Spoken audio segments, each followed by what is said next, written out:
Hi friends, ఎలా ఉన్నారు? నేనైతే చాలా బాగున్నాను. మీరు ఎలా ఉన్నారో నాకు కామెంట్లో చెప్పండి. ప్లీజ్ ఫ్రెండ్స్, సబ్స్క్రైబ్ చేయండి, సపోర్ట్ చేయండి, పక్కన గంట సింబల్ కొట్టండి. తలకాయ పులుసు ఈరోజు ట్రై చేస్తున్నానండి.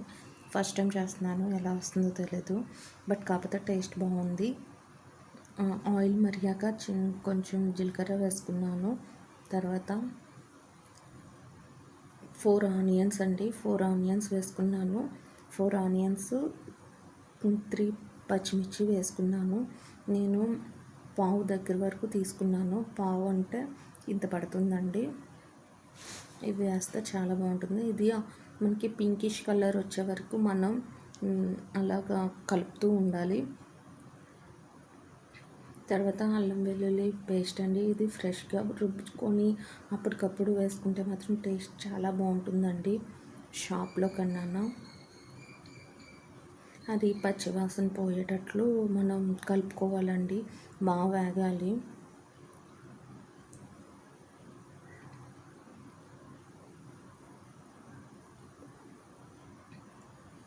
తర్వాత టమాటా అండి, ఒక్క టమాటా వేసాను, చిన్న చిన్న పీసెస్లో కట్ చేసుకొని.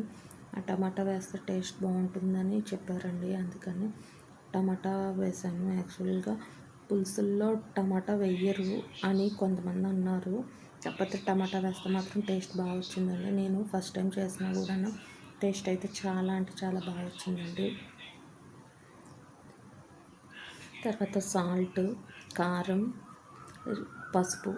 సాల్ట్ కారం మీరు ఎలా వేసుకుంటారో అలా వేసుకోండి. నెక్స్ట్ పసుపు కొన్ని 1/2 స్పూన్ వేసుకోండి. నెక్స్ట్ ధనియాల పౌడర్ వేసుకోండి. ధనియాల పౌడర్ వేసుకుంటే టేస్ట్ బాగుంటుంది. వేసి మొత్తం కలపండి. యాక్చువల్గా అందరూ పీసెస్ వేసాక ఇవన్నీ వేస్తారు, కానీ నాకైతే అప్పుడు టేస్ట్ కరెక్ట్గా అనిపించలేదు. ముందు వేసుకుంటే టేస్ట్ కరెక్ట్గా అనిపిస్తుందండి. ఇప్పుడు మనం వేసుకున్నాం కదండి, టేస్ట్ బాగా వస్తుందండి. ఒకసారి నేను చెప్పినట్టు ఇలా ట్రై చేయండి, బాగుంటే చెప్పండి నాకు. తర్వాత పీసెస్ వేసుకొని కలపాలండి. ఇది కొంచెం మటన్ కదండి, ఉడకడానికి టైం పడుతుంది. కలుపుకొని బాగా మూత పెట్టేస్తున్నానండి. కాకపోతే అంటే వాటర్ వేసి కొంచెం ఉడకబెట్టి వండుతారు, కాకపోతే నాకు ఇలా అయితే మటన్ కూడా నేను ఇలానే వండుతానండి.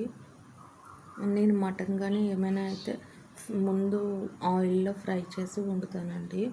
కాకపోతే ఇది నేను ఫస్ట్ టైం చేస్తున్నాను, కానీ చాలా బాగా వచ్చిందండి. తర్వాత చింతపండు రసం వేసాను, అది బాగా కలిపి దగ్గరికి మగ్గే వరకు ఉంచుకున్నానండి. మగ్గాక ఉంచుకుంటే చాలా టేస్ట్ బాగా వచ్చిందండి. మీకు ఈ వీడియో నచ్చితే లైక్ చేయండి, సబ్స్క్రైబ్ చేయండి ప్లీజ్ ఫ్రెండ్స్.